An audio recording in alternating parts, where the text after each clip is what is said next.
Aku mau sharing ini ya, Akang Teteh, Mas Mbak, ibu-ibu sekalian. Wah, ibu-ibu sekalian. Jadi, apa sih yang terjadi setelah biasanya kita ikut kelas ini? Nah, yang pertama mau di-sharingin itu adalah kelas ini dulu. Jadi, apa ya, saya itu ketika belajar psikologi itu suka gemes sendiri karena psikologi itu ilmu yang ibaratnya itu menara gading ya. Jadi dia ilmu yang bagus dan spesial, neliti tentang orang ya, seperti apa manusia. Jadi ilmu psikologi itu nanti Fatria juga hafal ya, karena kan ujiannya juga kan gitu ya. Apa itu psikologi gitu ya? Ilmu yang mempelajari tentang perilaku, perilaku loh, perilaku dan proses mental. Jadi ternyata ada hal-hal yang nggak kelihatan. Perilaku orang tuh ada hal-hal yang nggak kelihatan. Namanya proses-proses mental. Kan kita nggak tahu apa yang orang lain pikirin ya. Gitu. Makanya saya baru sharing tadi di Instagram, ada hal-hal yang kita tuh harapan kita tuh orang tuh udah ngerti gitu. Misalkan kita duduk di sebelah suami atau di sebelah istri, tiba-tiba pengennya diajak ngobrol, tapi ternyata sama-sama diem, kan jadi kesel gitu ya. Kan kita nggak pernah ngomong duluan, itu yang juga nyebelin kan gitu. Atau kita tiba-tiba misalkan pulang ke rumah, halo, assalamualaikum, terus harapannya tuh ada yang nawarin gitu, ada yang nanya, udah makan belum gitu ya, misalkan ayo pulang dari mana gitu ya, pengennya tuh ada yang nawarin di rumah tuh, udah makan tuh belum gitu, kok nggak ada yang nawarin, ini keluarga yang tidak peduli. Terus tiba-tiba ada judgement juga ke orang lain, gitu kan suka gitu ya. Atau ini yang saya alami nih, yang saya alami kan gini, nenek saya tuh udah tua banget ya, umur 83 atau 84 lah. Sangat merindukan anak-anaknya. Jadi memang ada ilmu namanya gerontologi, ya ilmu tentang orang tua, geriatri juga.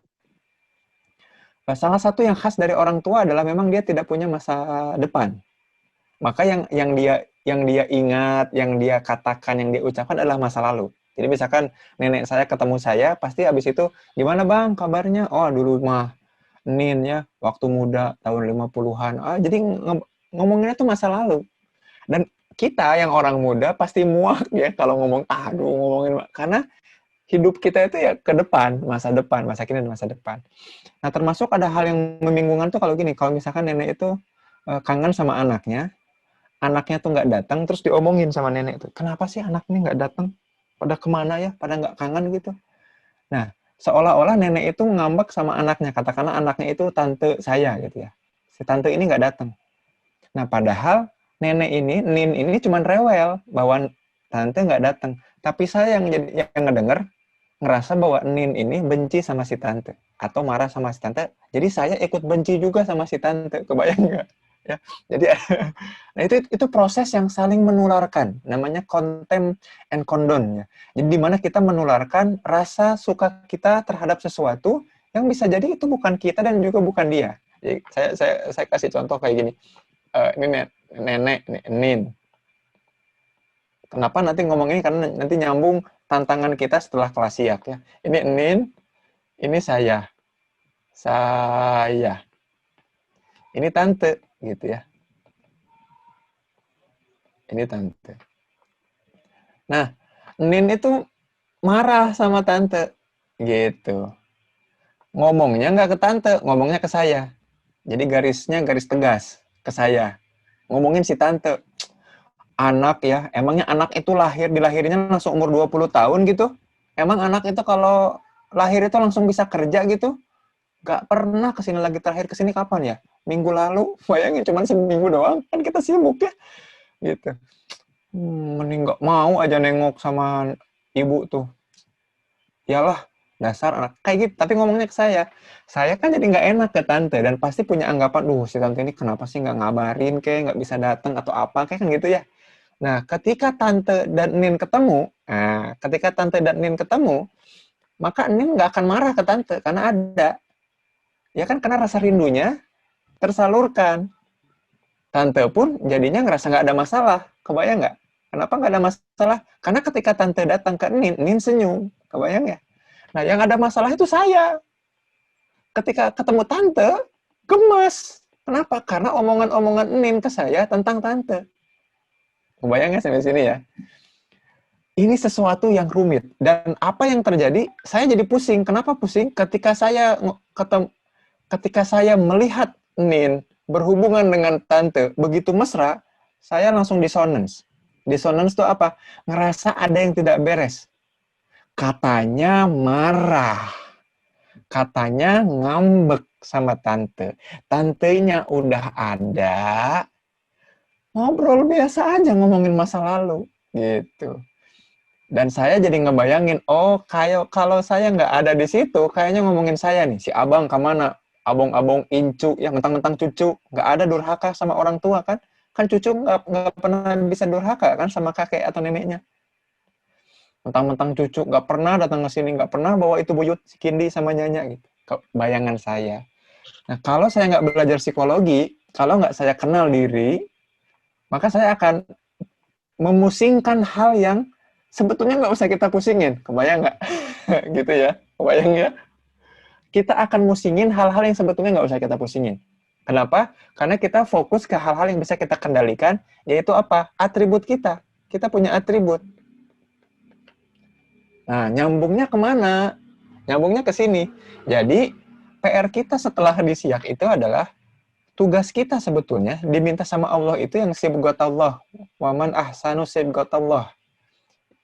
Wanahnu lahum abidun. Yang mana yang ibadah kita yang paling baik itu lewat mana? Jadi ini kita nih, tugas kita adalah mengkomunikasikan diri kita ke siapapun yang kita temui secara konsisten dan istiqomah. Nanti saya akan bedakan istilah konsisten sama istiqomah ya. Jadi ada istilah konsisten, ada istilah istiqomah. Konsisten, ada istiqomah. Dua hal yang beda banget. Kebanyakan orang masih menyamakan istilah ini. Padahal ini dua hal yang beda dan sifatnya hierarkikal. Jadi tahapan. Orang tuh konsisten dulu, setelah konsisten baru bisa istiqomah. Nah, saya balik dulu ke yang ini nih. Tugas kita itu mengkomunikasikan atribut kita ke orang lain secara konsisten dan istiqomah. Nah, jadi tapi kita akan kepengaruh ini nih. Kepengaruh omongan ini nih, omongan orang tentang orang lain. Jadinya kita sibuk mencoba untuk mengkomunikasikan apa yang orang lain ingin komunikasikan ke orang lain. Contoh, saya ingin mengkomunikasikan apa kata Enin ke tante. Kebayang nggak? Itu jadi sumber permasalahan. Bener nggak? Jadi gini, misalkan ya, dan ini kita suka gemes ya, katakanlah Teh Ocha jadi saya. Ketika Enin dan Tante ngobrol, bahagia kan mereka mesra ya. Oke, terus Tante ke dapur. Lalu saya ke dapur juga ikut mau ambil minum. Lalu Tante dan saya ngobrol. Gimana Zen, kabar? Baik, Alhamdulillah sehat. Tante tahu nggak, kemarin tadi Maya sebelum Tante datang udah marah-marah Enin tuh. Enin tuh marah-marah. Bilang, anak ini kemana coba? Kira-kira apakah akan kena nggak ke harga diri anak, ke harga diri tante? Pasti kena kan? Padahal sebetulnya ini nggak masalah. Nah, berarti kan saya jadi sumber perpecahan, ya nggak? Saya pengadu domba. Dan itu perbuatan buruk, karena nenek saya bukan domba, tante saya pun bukan domba. Tapi saya adukan. Sampai sini jelas ya? Ini penting banget. Kalau kita nggak bisa fokus, jadi gini. Makanya kalau tantangan kita tuh ke arah situ nantinya. Harusnya fokus saya adalah ketika saya menghadapi tante, wah baterai kameranya habis. Ketika saya menghadapi tante, maka harusnya fokus saya adalah menghadapi tante dengan atribut saya secara optimal. Ya, nggak ngomongin atribut orang lain yang disampaikan ke saya untuk disampaikan ke tante. Ya, dan itu yang harus diwaspadai sama kita semua. Itu yang harus kita waspadai. Akang teteh sekalian ya, sahabat-sahabat semua, high student semua, itu yang harus kita waspadai betul-betul. Bahwa kita ini bukan kepanjangan tangan atribut orang lain, dan kita ini bukan jadi orang yang menyulap atribut yang orang lain harapkan dilihat dari kita. Kebayang ya? Dua hal itu tuh. Kita bukan kepanjangan tangan dari atributnya orang lain. Satu, dan yang kedua, kita bukanlah orang yang harus mewujudkan atribut yang diharapkan dilihat oleh orang lain. Bayang ya? Jadi kalau nenek saya ini pengen ngelihat anak yang soleh, yang rajin nengok, yang pengennya nemenin, yang ngobrol. Nenek saya itu kalau tiap ada anaknya atau cucunya, pengen diajak keluar rumah, kan udah pakai kursi roda, pengen diajak keluar rumah, pengen didorong-dorong. Walaupun tadi udah sempat didorong sama anak pertama, kalau anak kedua datang, pengen keluar juga didorong sama anak kedua. Kenapa? Pengen didorong aja, pokoknya pengen kelihatan bahwa anak itu sayang. Gitu. Dan saya nggak harus ngedorong kan. Saya tinggal bilang aja kan Nen udah tadi udah 3 kali didorong-dorong. Pegel aja ngedorong. Kalau saya sebagai cucu kan berani ya, karena cucu nggak mungkin durhaka ke nenek ya, anaknya yang boleh durhaka gitu. Nah itu yang dua hal itu yang penting yang ingin saya sampaikan, dan itu akan jadi challenge-nya hey student semua, sahabat-sahabat semua tuh nanti challenge-nya tuh itu banget, itu pisan, itu tantangan beratnya itu. Jadi ketika ngelihat anak, oh kayaknya butuh sosok ayah yang apa. Ya kalau memang bukan kita ya jangan. Ya kita bilang aja kita nggak sanggup melakukan itu. Gitu. Nah tapi makanya jangan fokus ke menolak atau excuse ke hal-hal yang kita nggak bisa.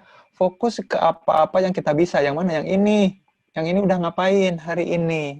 Yang ini udah ngapain hari ini. Yang ini udah ngapain hari ini. Yang ini udah ngapain hari ini. Yang ini udah ngapain hari ini. Fokus, fokus, fokus. Makanya kalau ada pertanyaan kayak gini,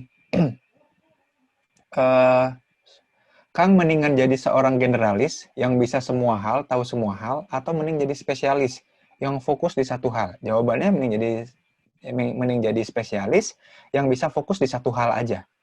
Kenapa yang fokus di satu hal aja? Loh, bukankah kita memang gini, tujuannya kita kan sama-sama nih mengharapkan surganya Allah gitu ya, mengharapkan bisa bertemu dengan orang-orang yang dicintai juga di surganya Allah Ta'ala. Nah, kemudian saya dulu pernah bikin penelitian ya. Saya baca hadis terus langsung tertegun. Jadi diriwayatkan sama Anas bin Malik, Rasul sempat menyatakan ada 10 orang sahabat yang dijamin masuk surga katanya. Salah satunya itu saya profiling kepribadiannya. Jadi saya profiling kepribadiannya seperti apa, dilihat dari sirohnya ya. Jadi siroh Abu Bakar, saya ulik, siroh Umar, saya ulik, semua saya ulik. Ada satu nama nih, sahabat-sahabat sekalian, yang saya nggak nemu riwayat sohihnya. Jadi riwayat sohihnya yang saya nggak nemu. Kecuali cuma 2 hal. Tokoh ini namanya Sa'id bin Zaid.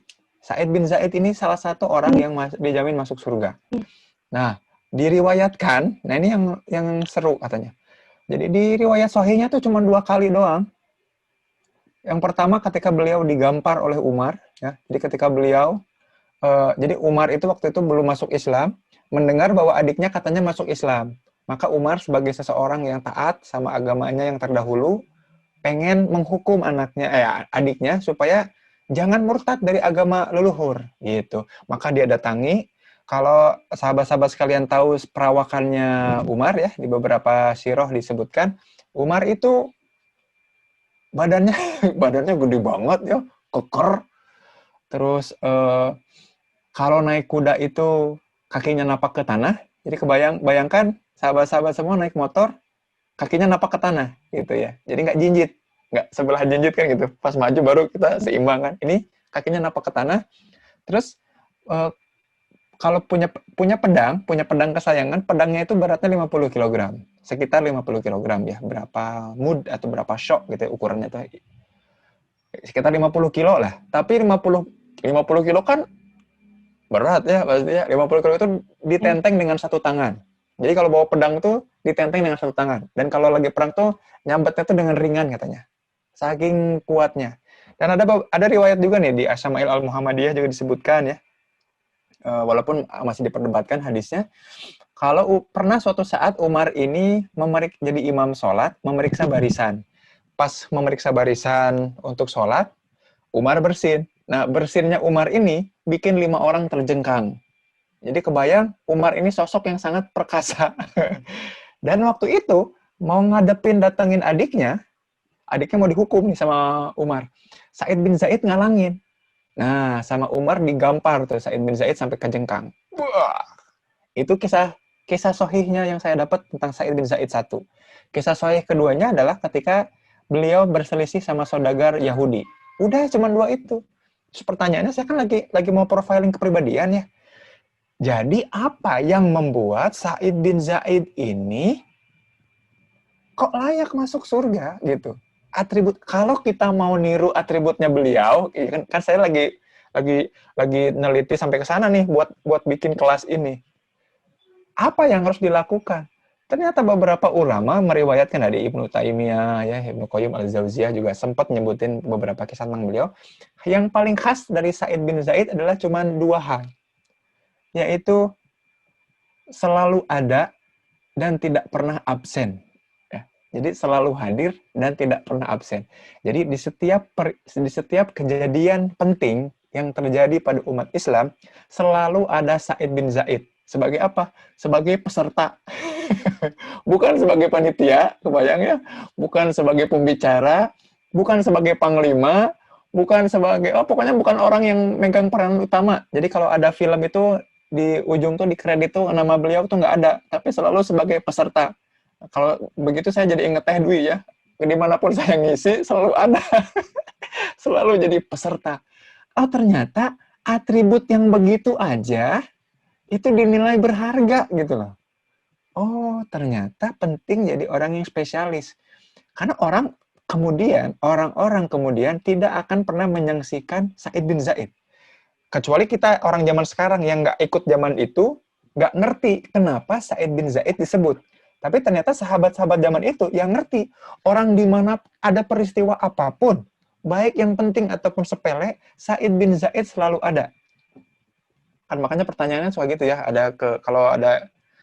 Kalau ke teman-teman yang masih muda yang belum nikah tuh, mending yang ganteng, cakep, kaya, atau mending yang selalu ada? Jawabannya mending selalu ada. Karena penelitiannya gitu, companionship, keberadaan seseorang itu akan lebih terasa dan membuat jatuh cinta dibanding atribut-atribut yang diidamkan. Sambil nggak ada. Kebayangnya kita pengen yang ganteng, kaya, soleh, tapi nggak ada. Dan kalaupun ada, emang mau sama kita? Kan enggak. Jadi daripada itu semua, mending yang ada. Dan hikmah dari kisah Sa'id bin Zaid adalah, bahkan atribut selalu ada pun, itu dihargai penting sama Allah. Nah makanya saya pengen ini nih, pengen kita semua fokus ke hal-hal yang ini. Fokus ke hal-hal yang satu aja, atribut-atribut kita, dijadikan kebiasaan, maka itu mencirikan kita. Jadi jangan fokus ke atribut orang lain yang ingin kita coba sampaikan ke orang lain lagi. Kayak Nin marah ke tante, ya udah nggak usah diomongin lagi. Kalau ternyata faktanya,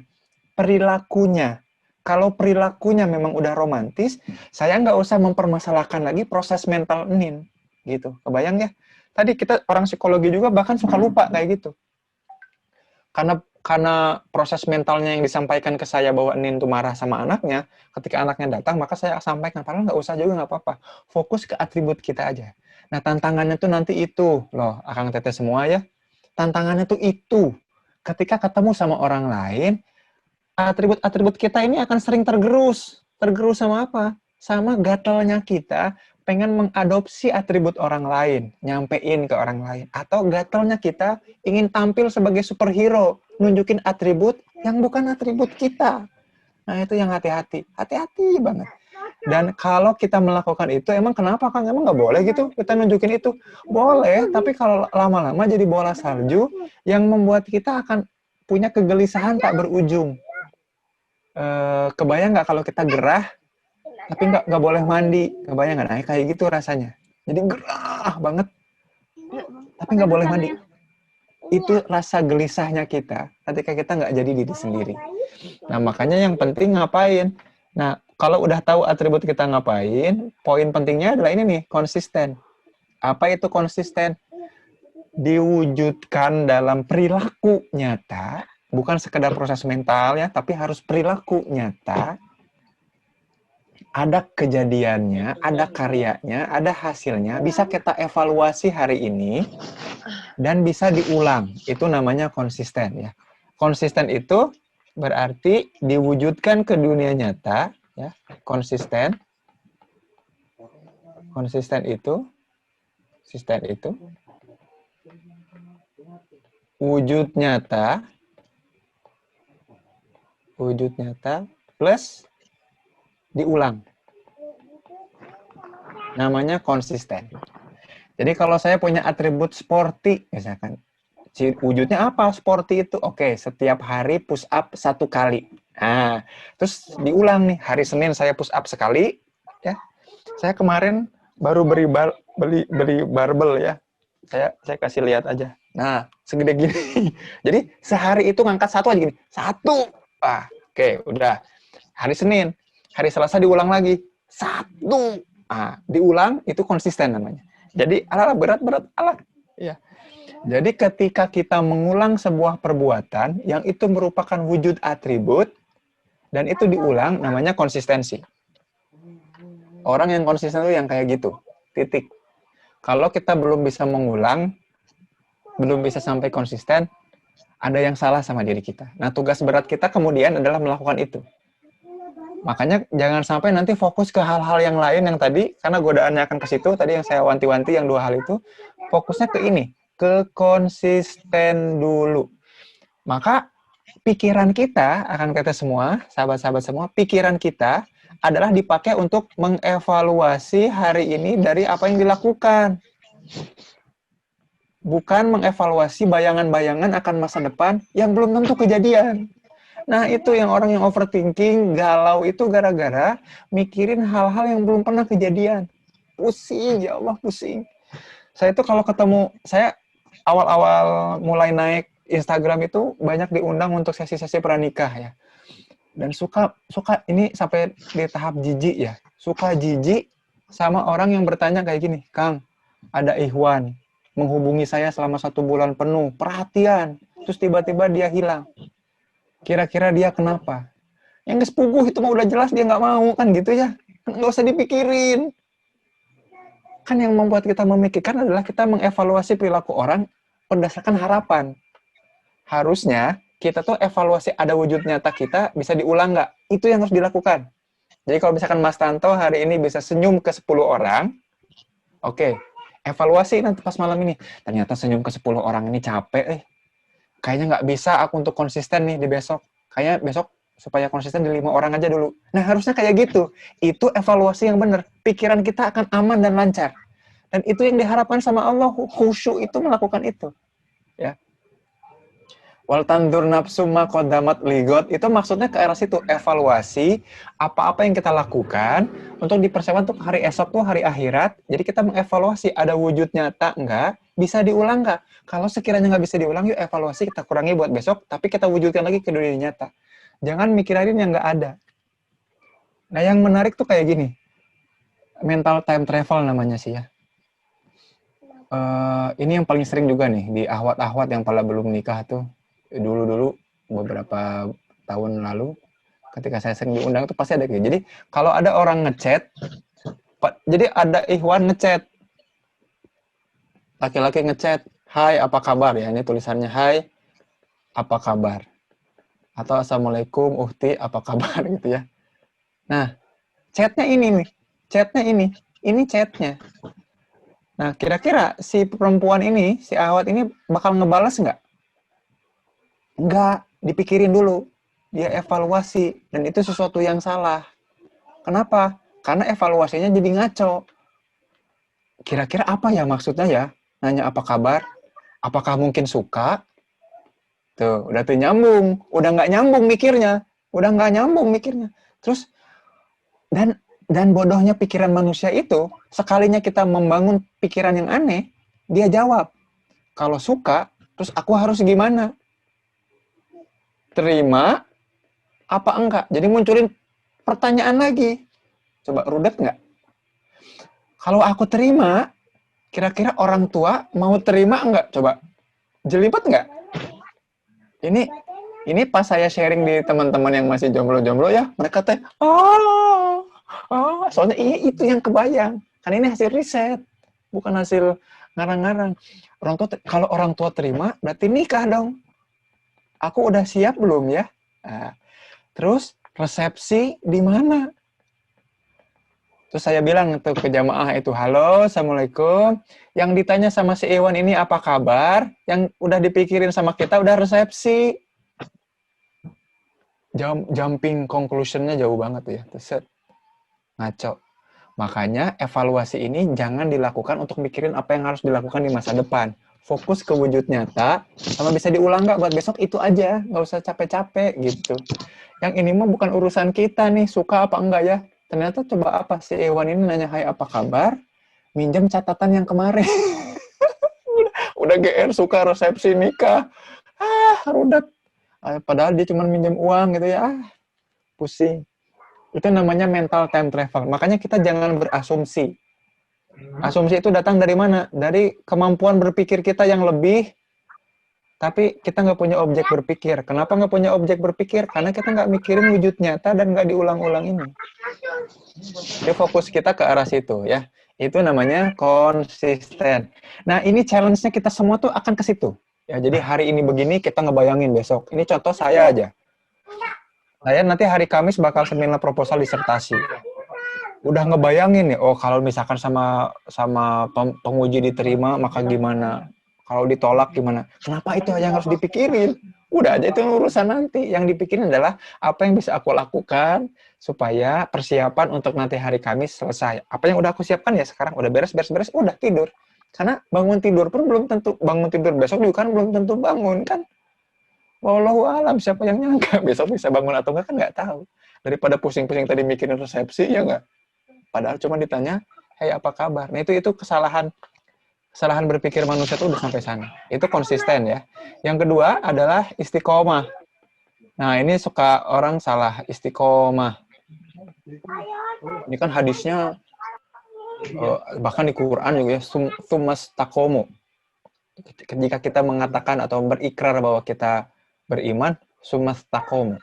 Summa bukan pakai wa, bukan pakai fa, bukan pakai fasta. Kan berarti kalau pakai fa itu berarti harus cepet-cepet. Kalau pakai wa ada jeda dikit. Kalau summa harus dipikirin. Kenapa? Karena istiqomah itu berjenjang. Jadi bukan cuma bisa diulang, tapi pengulangannya itu harus ada istilahnya itu namanya marginal improvement.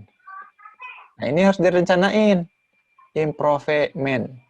Nah, makanya sahabat-sahabat sekalian, kalaupun mau mikir dan mengevaluasi apa yang terjadi, jangan mikirin kayak teteh-teteh yang tadi ya, ditanya, hey apa kabar? Langsung mikirin sampai resepsi. Tapi yang dipikir adalah pertambahan apa yang bisa aku kasih pada apa yang dilakukan dari hal yang sudah kita ulang. Ya, apa yang bisa kita tambah dari hal-hal yang sudah kita ulang. Contoh tadi ya saya ngangkat barbel ini bisa diulang nih selama 1 bulan. Jadi setiap bulan itu selama 30 hari berturut-turut saya ngangkat barbel itu sekali. Satu. Oke. So, saya evaluasi. Kira-kira besok memungkinkan nggak ya untuk saya tambah? Tapi ingat, tambahannya harus bisa diulang juga. Jadi jangan sampai aku tambah jadi 152. Padahal sebelumnya 1. Itu ngaco. Itu ngaco. Jadi tambahannya yang kira-kira memudahkan untuk kita lakukan. Maka oke, saya tambah setengah. Jadi angkat 1, turunin sedikit, turun gitu ya. Diulang lagi. Nah, kayak gitu. Itu yang paling penting. Dan itu yang membuat diri kita tuh kuat. Jadi saya belajar dari Pak Jamil Azzaini bilang gini, Kang Zen, jurus yang bagus itu yang kayak gimana coba? Apakah kita punya banyak jurus atau kita ngelatih satu jurus? Jadi gini, apakah kita punya 1000 jurus atau punya satu jurus yang diulangi, yang dilatih 1000 kali? Ya, mendingan yang itu, yang satu jurus cuman punya sekali pukulan, tapi sekali pukulan ini dilatih 1000 kali. Daripada kita punya 1000 gaya, semuanya cuma dilatih sekali, kan percuma. Loba gaya itu namanya, kebanyakan gaya doang. Yang mending yang satu jurus, tapi kita lakukan berulang-ulang. Itu karakter namanya. Kebayang nggak? Jadi, Kang gimana cara membangun karakter? Bagaimana cara menanamkan karakter? Gak bisa aja kayak gini caranya. Mau nanamin apa? Baca, ngaji. Ya udah ngaji aja tiap hari diulang, terus ditambahin sedikit aja. Bisa nggak? Kan ada orang yang pengen jadi hafiz ya, pengen langsung ngapalin tuh hari itu 1 juz gitu kan nggak bisa tuh. Rasul aja ngapalin Quran tuh kan 23 tahun. Ya nggak sih? Kan Rasul itu kan itu ya. Kita mah suka aneh, suka ngaco, pengen ngapalin pengen jadi hafiz itu dalam waktu sebulan gitu ya. Jangan kayak gitu. Mending kayak Rasul, 23 tahun kan. Secara berangsur-angsur Quran diturunkan kan ya. Makanya Rasul hafal gitu. Kita kan jangan pengen tiba-tiba langsung aja. Jadi ternyata senioritas tidak ngaruh ya. Ibnu Hajar juga kan nggak hafal Quran. Baru mulai hafal Quran di umur 40. Baru memulai. Hafalnya di umur 17 tahun kalau beliau. 57 berarti. Santai, makanya saya santai aja. Gitu. PR itu berat ya. Ini ngomong gini tuh kayak yang mudah, padahal saya juga ini berat melakukannya. Jadi marginal improvement itu kita punya sesuatu yang udah rutin diulang, kita naikin dikit. Dah, nanti naik lagi, diulang terus, naikin dikit. Tapi ingat sahabat-sahabat semua, sekalinya kita gagal melakukan yang nanjakan ini, otomatis kita harus ngulang lagi dari awal. Itu bete-nya tuh gitu. Itu bete-nya tuh kayak gitu ya. Jadi kalau kita gagal, terus tiba-tiba kita putus aja ya, untuk melakukan hal itu, terputus aja, maka udah ambiar. Ulangi lagi dari awal. Set, ngulang lagi. Ngulang lagi. Ngulang lagi. Terus naikin sedikit, naikin sedikit, naikin sedikit, naikin sedikit. Nah, itu yang harus kita lakukan. Dimulai dari apa? Dimulai dari atribut yang sudah kita punya. Jadi kemarin itu kita udah punya apa aja. Nah, yang ada kita punya ini ya udah, yuk dalam satu hari yang mana ya yang saya mampu wujudkan dalam kenyataan. Dalam bentuk apa ya? Kalau gitu berarti kita nyicilnya lama banget dong. Oh, tapi kita konsisten dan fokus. Jadi ketika kita mendengar ada omongan-omongan orang ke kita, ada suara-suara miring terkait kita, insya Allah kita udah kuat. Kenapa? Karena kita lagi fokus melakukan sesuatu yang kita harus konsisten di situ. Nah, itu PR-nya banget, banget, banget, banget, PR banget, PR banget, PR banget. Banget, PR banget. Jadi jangan ngira bahwa habis kelas ini pasti yes, aku kenal diri aku jadi aku yang baru. Iya nggak? Iya, bener. Aku jadi diri aku yang baru. Tapi kalau udah ketemu orang lain, interaksi sama orang lain, godaan-godaan itu datang lagi. Godaan-godaan itu membuat kita buyar lagi dari diri kita lagi. Nah, makanya dua kata kunci ini penting ya, konsisten dan istiqomah. Konsisten sama istiqomah ya. Jadi konsistensi and marginally improvement. Ya. Dan ini memang harus sabar, dan sekali lagi terakhir, ini butuh support system. Butuh support system. Butuh orang-orang yang ngebantu kita untuk ikutan ngingetin. Jadi ini harus sharing. Teh Ocha harus sharing sama suaminya. Ya, Teh Ami juga harus sharing sama suaminya, sama keluarganya. Bunda lagi mau mulai ini nih. Jadi Bunda punya atribut nih, gitu. Ternyata Bunda itu orangnya ramah. Pengen nyobain tiap hari nyapa orang. Minimal lewat WA aja. Bunda tuh di WA itu punya kontak tuh sebanyak 739 kontak list. Tapi nggak pernah ada yang Bunda sapa satu-satu, gitu. Bunda mau nyapa besok ya. Kakak tolong ingetin ya. Pokoknya Bunda mau nyapa. Bagusnya jam berapa ya, Kak? Kalau nyapa orang ya, Kak ya? Gitu. Satu aja konsisten. Nyapa doang, assalamualaikum, apa kabar, gitu. Itu kan jadi manjang gitu. Terus evaluasi, nanti dievaluasi. Nyaman nggak sih melakukan itu? Nggak nyaman nih, kayak disangkanya kita ada maksud apa, disangka kayak yang butuh uang, mau minjem uang gitu ya, kayak lagi kesusahan. Ternyata memuaskan, bahagia gitu ya. Nggak apa-apa, dievaluasi terus bisa nggak diulang hal itu? Kayaknya enggak deh. Jangan nyapa yang di kontak list. Nyapanya kayaknya lewat status WA aja. Yang nyaut dan nge-reply, aku tanya. Oke, kalau itu lebih mudah, boleh. Asal itu diulang tiap hari. Tapi kan kesal juga ngeliat status WA kita ya. Itu terus ya. Kan bosen. Tapi kan nggak apa-apa. Nah, itu butuh support system. Kalau Mas Tanto sama Teh Dwi, wah kayaknya asik banget nih. Ngobrol tuh udah satu frekuensi. Jadi kalau misalnya tiba-tiba ketika Teh Dwi-nya berubah, atau Mas Tantonya berubah, kan bisa bilang, kok kamu nggak seperti atribut kamu yang itu? Wes. Ini beda, soalnya kasusnya sedang dihadapi dengan menggunakan teknik metode di upper. Bahasanya punya bahasa yang sama. Insya Allah komunikasi akan makin lancar ya. Gitu. Nah, ini emang butuh support system. Kalau di lingkungan sekitar kita nggak ngerti hal itu, maka akan jadi cerewet ya. Ini contohnya. Nin, Tante, dan saya. Kebetulan yang bersama saya itu bukan cuma saya, tapi ada anak Nin yang lain, yaitu tante saya yang lain. Kebayang nggak? Tante 1 dan tante 2 suka berantem. Iya, siapa juru damainya? Saya. Apa yang Nin katakan terhadap mereka berdua? Tuh, lihat. Anak saya nggak akur, kata Nin. Apalagi kalau saya nggak ada, pasti mereka makin nggak akur. Nin ini nggak sadar nggak akurnya mereka teh karena lu, gitu. Kadang-kadang pengen ngomong gitu kan nih. Ya tapi kan kita nggak bisa bilang gitu. Saya fokus ke apa yang saya bisa lakukan. Gitu, fokus ke atribut yang saya bisa deliver. Maka Nin itu kangen ke saya, bukan karena pengen ngomongin yang lain, tapi kangen karena atribut sayanya. Mantap, Pak. Gitu. Apa? Gimana? Gitu ya. Itu sih sebetulnya yang ingin saya sampaikan, alhamdulillah ya. Barangkali ada yang mau sharing lagi atau ada yang mau ditanyakan sampai sejauh ini. Jadi kata kuncinya, saya pengen ngingetin bahwa memang tantangan kita masih ke depan masih berat ya. Dan tapi orang-orang kemudian akan mengenal kita sebagai sosok yang itu ya, sosok yang khususnya dua besar yang menang itu ya, skema diri kita.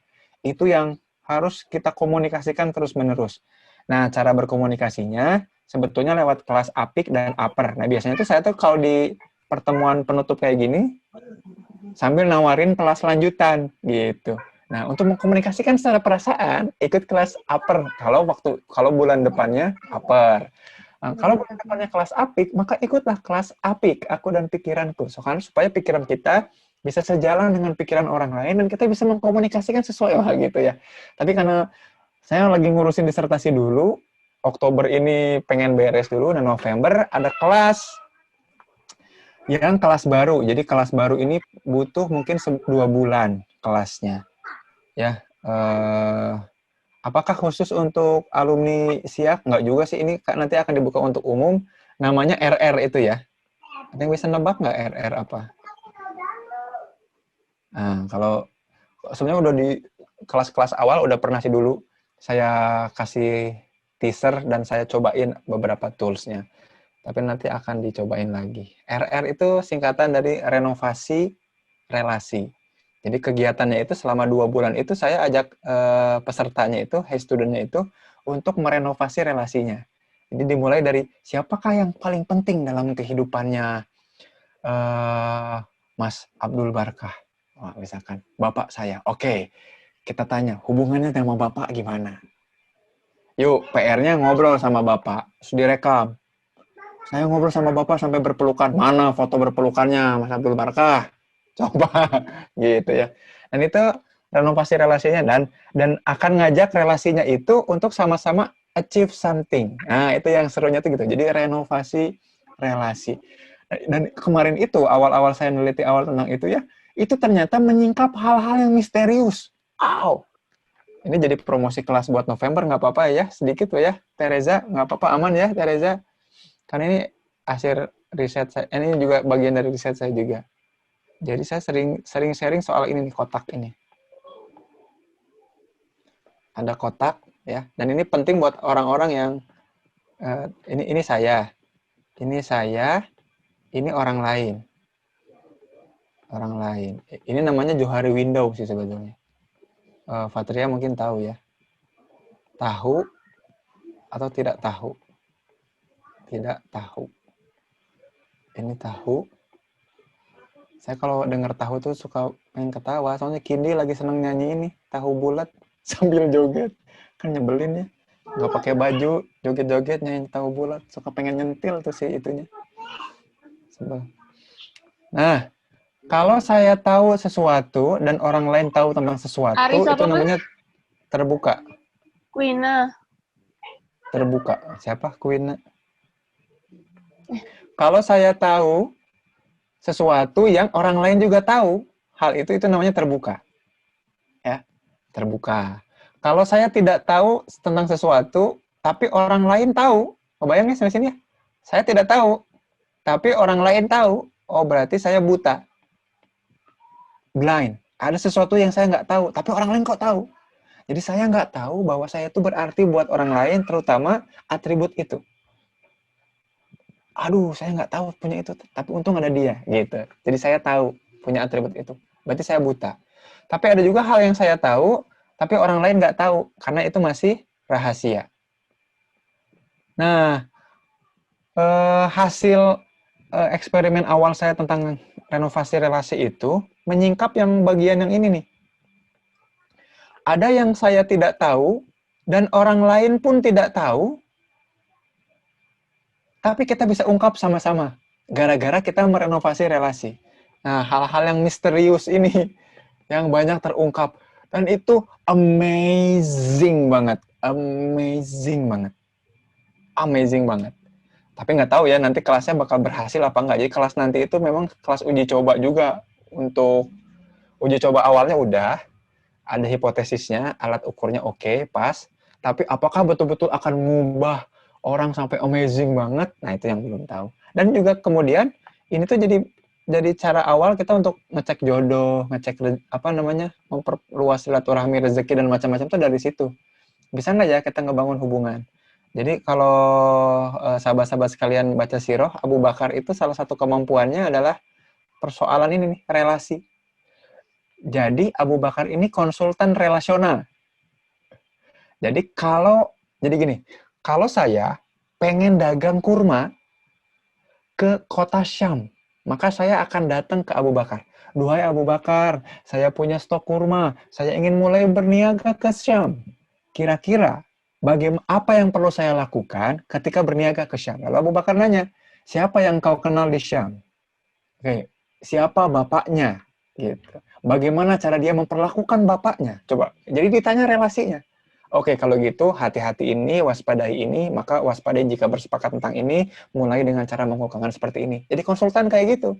Makanya Umar selalu kalah bersedekah sama Abu Bakar. Kenapa? Karena kalau Umar mah disuruh sama Rasul, sedekahkan setengahnya, setengahnya simpan buat keluarga. Kalau Abu Bakar, kalau mau sedekah hari itu, seluruh hartanya dikasih. Kenapa? Karena esok Abu Bakar yakin pasti akan dapat harta lagi. Karena orang dia punya relasi yang cukup dia bisa bilang, kamu lagi butuh apa? Aku bantu. Tapi kasih modal. Gitu. Orang mau menitipkan modal sama Abu Bakar gara-gara apa? Relasi. Nah ini nih hal-hal yang misterius ini bisa diungkap banyak gara-gara relasi ini. Itu nanti di kelas renovasi relasi. Apakah harus sudah tahu siapa diri? Lebih bagus. Di kelas siak jadi enak modalnya lebih enak. Dan diskonnya juga akan lebih gede ya dibanding yang umum yang tiba-tiba ikutan renovasi relasi. Ini jualan banget karena Rezanya baru masuk. Reza, sudah siapkah untuk sharing? Ada yang mau ditanyakan dulu, disampaikan dulu? Boleh, silahkan. Akang Teteh, sahabat-sahabat, kakak-kakak sekalian.